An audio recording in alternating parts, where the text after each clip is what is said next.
Vi do la motivazione letta da sottoscritto, che è questa.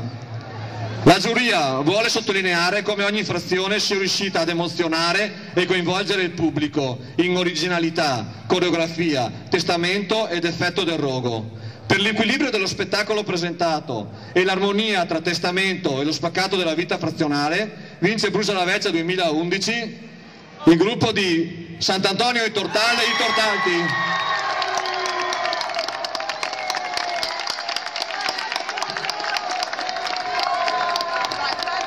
Il mio vice prenda il palio che poi ci riconsegnerete perché dobbiamo scrivere il vostro nome. Ecco qui. Un po' di musica, maestro, se è possibile. Vorrei un'intervista direttamente ad una dei...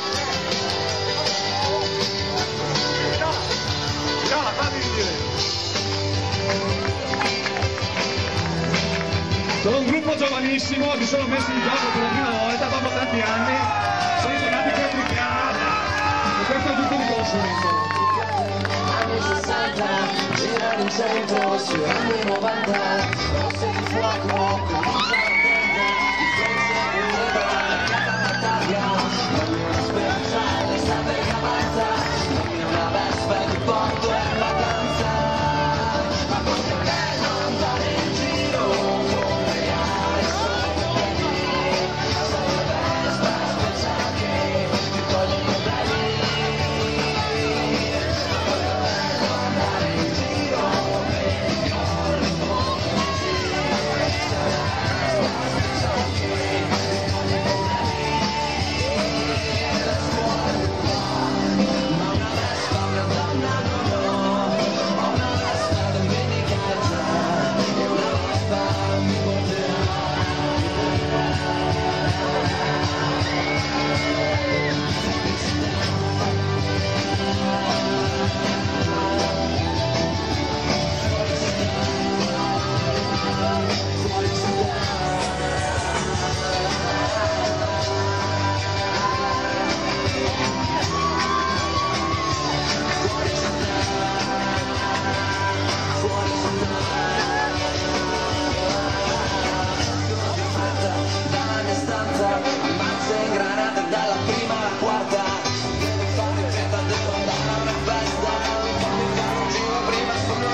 estate che avanza, dammi una vespa